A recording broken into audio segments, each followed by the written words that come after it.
Hello दोस्तों। तो उम्मीद है आप सब लोग अच्छे होंगे, मस्त होंगे और पढ़ाई कर रहे होंगे। तो आज स्टार्ट करने जा रहे क्लास 9th फिजिक्स का नया चैप्टर जिसका नाम है force and laws of motion. बहुत इंटरेस्टिंग चैप्टर, मेरा फेवरेट चैप्टर। और इसमें हम देखेंगे कि क्या है फोर्स। उसके बाद बहुत ही फेमस फिजिक्स की जान कहे जाने वाले सर आइजैक न्यूटन के 3 लॉज ऑफ मोशन, जिनको हम न्यूटन्स लॉज ऑफ मोशन के नाम से जानते हैं। उसके बाद हम मोमेंटम के बारे में डिस्कस करेंगे, तो बहुत मज़ा आने वाला है।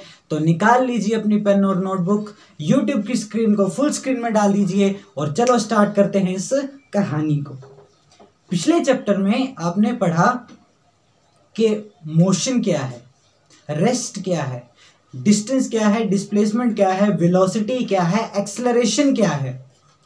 अब हम देखेंगे कि वो जो मोशन है, वो जो वेलोसिटी है, डायरेक्शन का चेंज है, वो हुआ कैसे, उसका कारण क्या था, मोशन का कारण क्या था। क्या कारण था कि बॉडी रेस्ट से मोशन में आ गई। तो कहाँ से आई? फोर्स से आई। बॉडी रुकी हुई है, उस पर आपने फोर्स लगाई तो वो बॉडी क्या करेगी? मूव करना स्टार्ट कर देगी। बॉल रुकी हुई है, उसको आपने पैर से मार दी एक किक, यानी उसको क्या कर दिया? पुश कर दिया, तो बॉल क्या करेगी? मूव करना स्टार्ट कर देगी। गाड़ी रुकी हुई है, आपने धक्का मारना स्टार्ट किया तो गाड़ी क्या होगी? चलना स्टार्ट कर देगी। आपने क्या किया? फोर्स लगाया, पुश किया। दरवाजा अपनी जगह रुका हुआ है, आपने दरवाजे को धक्का मारा, दरवाजे को खींच लिया, खोल दिया, फोर्स लगाई, दरवाजा खुल गया। यानी ये सब कुछ क्या है? फोर्स है। दो ही चीजें होती हैं फोर्स में, पुश और पुल। या तो धक्का मारना या खींचना, कोई भी फोर्स ले लो, ये दो ही चीजें होती हैं। अब देखो, ये मार्कर मैंने इसको ना पुश किया ना पुल किया, बस छोड़ दिया तो ये नीचे की तरफ आया, इसकी तरफ, यानी इसके ऊपर भी कोई ना कोई फोर्स लग रही होगी ना, जो इसको नीचे की तरफ खींच रही है। कौन सी फोर्स है वो? Gravitational force. यानी वो भी क्या कर रही है? वो खींच रही है। यानी फोर्स दो ही चीजें होती हैं, पुश और पुल। क्या करती हैं वो? चीज को मोशन में ले आती हैं, या तो मोशन में ले आती हैं, या शेप चेंज कर देती हैं, या डायरेक्शन चेंज कर देती हैं, या मोशन में चली चीज को रोक देती हैं। यही है फोर्स, यही है फोर्स। तो चलो, क्या है फोर्स? कुछ भी नहीं। अब पुश और pull is called as force. अब इफेक्ट्स ऑफ फोर्सेस क्या है? इफेक्ट ऑफ फोर्सेस का मतलब कि फोर्स क्या क्या कर सकती है, फोर्स से क्या क्या हो सकता है, क्या क्या उससे असर पड़ सकता है। तो अभी मैंने बताया इफेक्ट ऑफ फोर्स, ठीक है। तो सबसे पहले क्या कर सकती है वो? It can bring an object in motion. ये किसी रुकी हुई चीज को मोशन में लेके आ सकती है। एन ऑब्जेक्ट इन मोशन, किसी मूविंग चीज को रेस्ट पे लेके आ सकती है। चलती हुई चीज को फोर्स लगा के रोक लिया, समझ में आया? तो मोशन को क्या कर दिया? रेस्ट पे ले आई। समझ में आया? So it can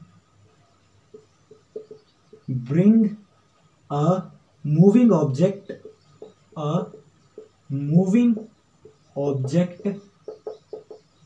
in rest। चलती हुई चीज को रोक सकती है, रुकी हुई चीज को चला सकती है। समझ में आया? थर्ड क्या है? थर्ड है it can change the shape. तो सीधे लिखे तो मैं कैन चेंज द शेप। इसका एग्जांपल बताओ जल्दी से। मम्मी चपातियां बनाती हैं ना, आटा गूंथती हैं ना, कैसे गूंथती हैं? फोर्स लगाती हैं, उससे आटे की क्या हो जाती है? शेप चेंज हो जाती है। तो ये है change the shape of object. इसके अलावा change the direction, change the direction of motion, direction of motion. इसका एग्जांपल बताओ जल्दी से। ठीक है, तो देखो बैडमिंटन खेलते हो ना, मैंने बैडमिंटन से सर्विस दी आपको, तो ये है शटल की डायरेक्शन आपकी तरफ आ रही है। अब आपने यहां से हिट किया तो ये हो जाएगी उसकी डायरेक्शन। यानी डायरेक्शन क्या होती है? यहाँ पे चेंज हो रही है। किस वजह से हो रही है? फोर्स लगाने से हो रही है। तो ये सारे इफेक्ट्स ऑफ फोर्सेस है, जल्दी से नोट कर लीजिए इसको। ठीक है, ठीक है, ठीक है। चलो एक और चीज करते हैं। SI unit of force. Force को नापते किसमें है? मेजर किसमें करते हैं? एसआई यूनिट ऑफ फोर्स, तो वो है न्यूटन।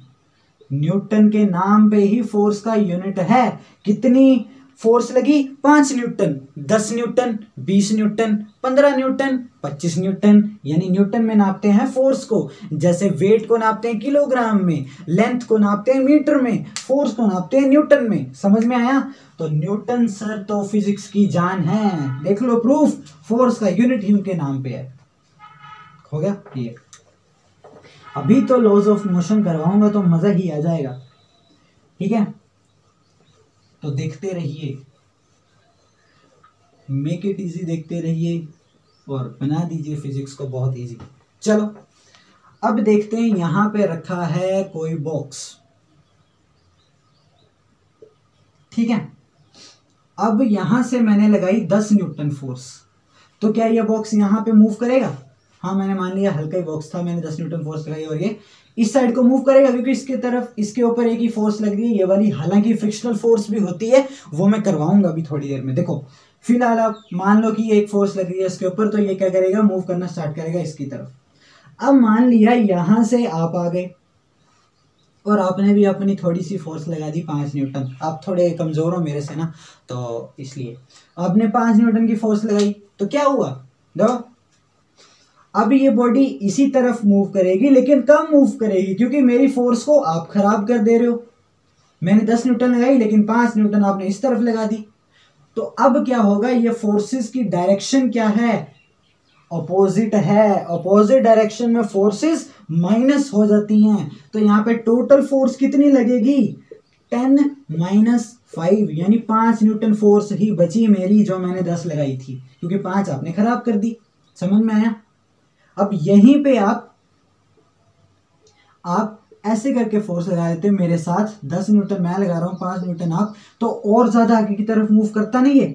यानी यहाँ पे टोटल फोर्स कितनी होती? 10 + 5, यानी कितनी होगी? 15 न्यूटन। समझ में आया?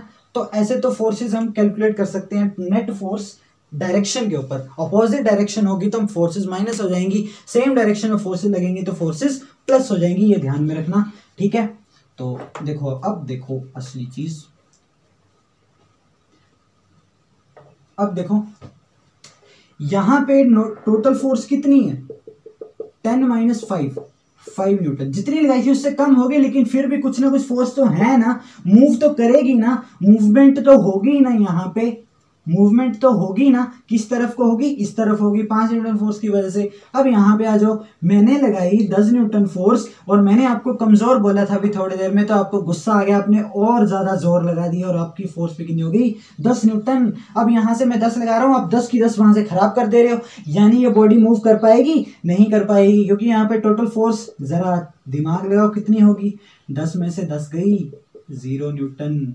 यानी ये वाली बॉडी मूव ही नहीं करेगी। Does not move, does not move. एक तो इक्वल फोर्स और अपोजिट डायरेक्शन में फोर्स, यानी इस वाली फोर्स को बोलते हैं हम बैलेंस्ड फोर्स। क्या बोलते हैं?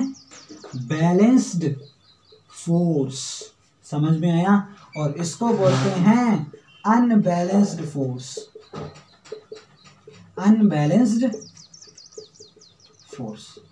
जब भी फोर्स अनबैलेंस होगी तभी मूवमेंट होगी, बैलेंस्ड फोर्स में कभी भी मूवमेंट नहीं होगी। तो बैलेंस फोर्स क्या है? जब इक्वल और अपोजिट फोर्सेस किसी बॉडी पे लगती हैं और एफ नेट यानी टोटल फोर्स कितनी होती है? 0 होती है, उसको बोलते हैं बैलेंस्ड फोर्स। लेकिन जब टोटल फोर्स 0 नहीं होती तो उसको बोलते हैं अनबैलेंस्ड फोर्स। यहाँ पे मूवमेंट होगी, यहाँ पे मूवमेंट नहीं होगी, ध्यान में रखना। ओके, ठीक है?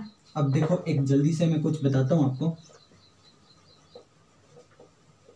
मैंने कहा अनबैलेंस्ड फोर्स से ही मूवमेंट होती है, ठीक है? और अनबैलेंस्ड फोर्सेस के लिए 2 फोर्सेस तो होनी जरूरी हैं, ठीक है? तो देखो यहाँ पे अकेली फोर्स लगी। एक फोर्स आपने 8th क्लास में पढ़ी है, जिसको बोलते हैं फ्रिक्शनल फोर्स। क्या बोलते हैं? Frictional force. अब ये फ्रिक्शनल फोर्स भी होगी ना कुछ 8th क्लास में फ्रिक्शनल फोर्स पढ़ी थी कि सरफेस जो होता है जिसके ऊपर बॉडी रखी जाती है, वो फोर्स से, मूवमेंट से अपोजिट डायरेक्शन में फोर्स लगती है। ये है मान लिया फ्रिक्शन फोर्स, ये इस तरफ को लग रही है। अब मान लिया आप 10 न्यूटन की फोर्स लगा रहे हो और फ्रिक्शन फोर्स लग रही है 20 न्यूटन, तो क्या बॉडी हिलेगी?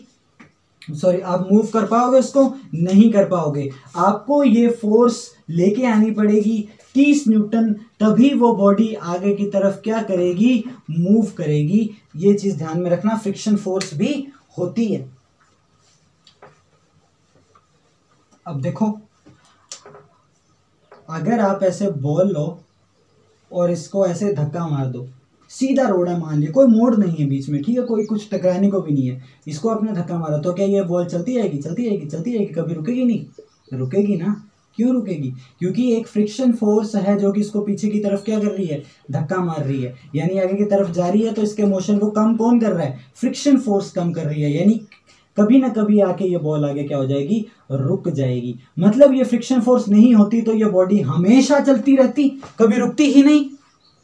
समझ में आया? इंटरेस्टिंग लगा कुछ? तो ये सस्पेंस रहा नेक्स्ट वीडियो के लिए, क्योंकि नेक्स्ट वीडियो में मैं आपको करवाऊंगा न्यूटन्स लॉज ऑफ मोशन, यहीं से निकलेगा Newton's first law of motion. मज़ा आएगा। तो रिवाइज करते रहिए, मेक इट इजी को देखते रहिए और पढ़ते रहिए। Thank you, love you.